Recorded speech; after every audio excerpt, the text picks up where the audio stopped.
Let's now have a quick review about this crown circular saw. Na-appreciate ko yung build niya, ang ganda. Although, yung base plate niya ay the same with the circular saws na mga nagamit ko dati. Pero I think stable naman siya.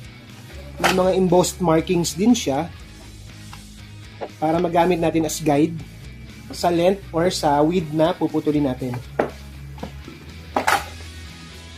Kagandahan kasi sa mga embossed markings na ganyan, kahit magasgas yan, andyan pa rin yung markings na yan. Compare sa mga nakaprint lang or stickers. Katagalan, nawa-worn out yun. Hindi mo na accurately magagamit yun. May kasama rin siyang wrench. If you would like to change the blade. And then to, maganda to, pag bumili ka nito, kasama na yung blade niya. And meron na yun siyang rail guide. So, ginagamit tong guide na to, isusuot mo dito. Then, ilalak mo lang dito. For accurate measurement ng puputulin mo to.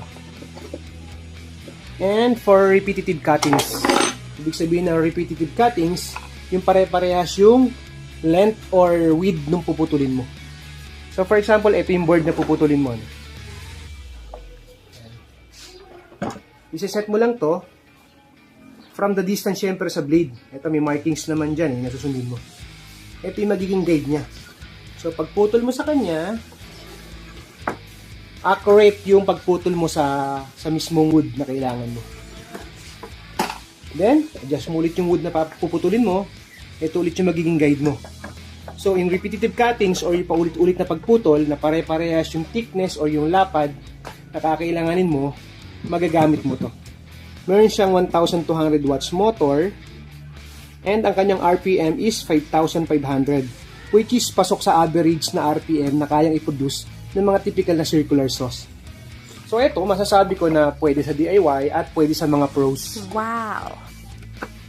Maganda rin dito, pwede mo siyang i-tilt. Ibig sabihin ng tilt, pwede mong i-tagilid. Ginagamit kasi yung pag-tilt na yan, yung tilting feature na yan, if gagawa ka ng angle, naka-angle yung putol sa kahoy na gusto mo. Pwede pang French cleat, pang mga miter cuts, or yung canto mesa.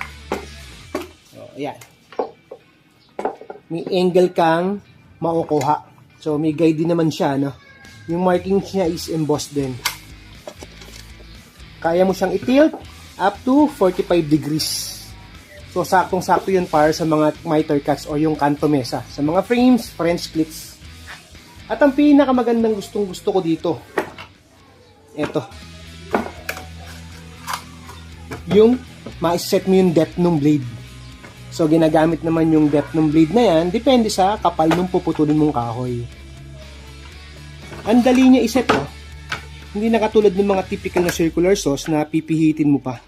Ito, yung locking mechanism niya, bababa mo lang. Naalak na siya. And then, quick release din to.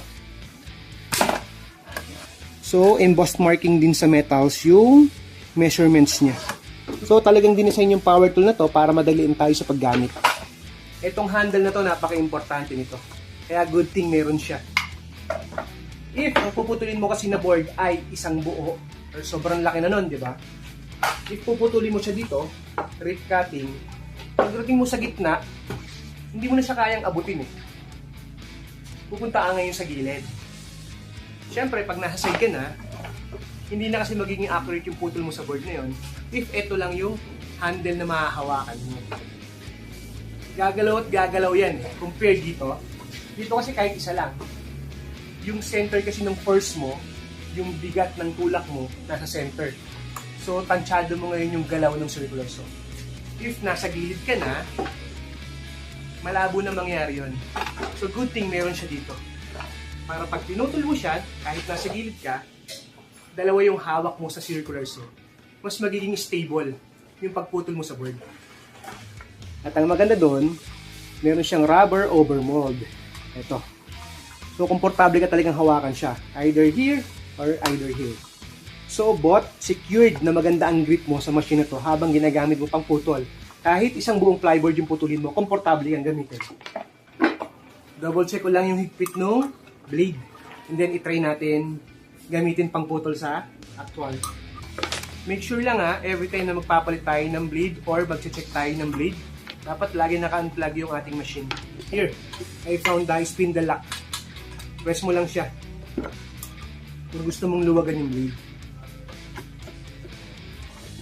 Kung gusto mong higpitan, same with that procedure. Press mo lang yung spindle lock. So, okay naman, mahigpit naman yung blade. Then, yung tilting mechanism niya, dapat lagi itong nakalock. Kasi baka kalagit na anong putol nyo, maluwag pala siya. Medyo tatabi niya ang putol nyo. Sayang na yung workpiece nyo, kasi magiging scrap na siya. At the same time, baka masaktan ka pa.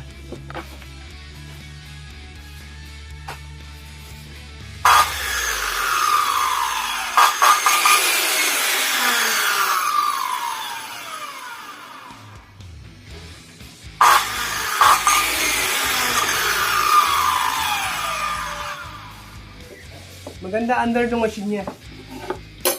I have a laminated board here, saka mahogany plank. I-testing natin siya pang putol dito.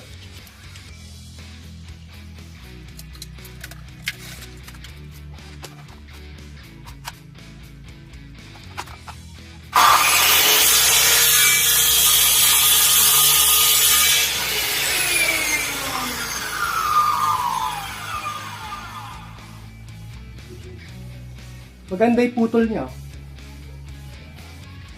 And ito, meron tayong safety feature. Hindi mo siya mapapaandar lang, pipindutin mo lang tong trigger switch na to. So you need to press this black button also. Press this first and then the trigger button. So safety feature yun. Para kung aksidente mapipindot mo to, hindi siya andar. So if intentionally napaandar mo siya, kailangan mong pindutin yung black button na to and then the trigger switch. Let's try to cut this mahogany plank.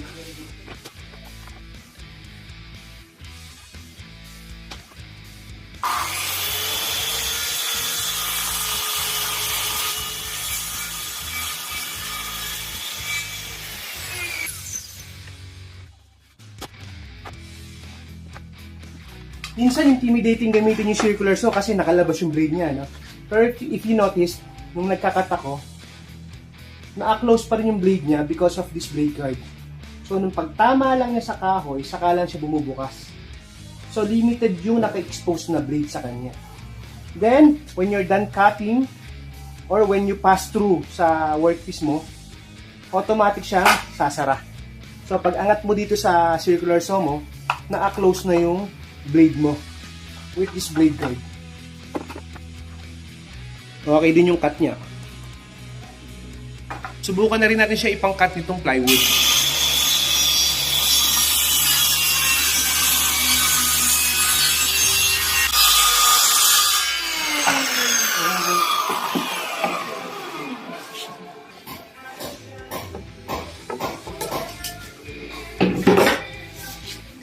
I couldn't believe na 1,200 watts lang yung indicated na kaya niyang i-produce.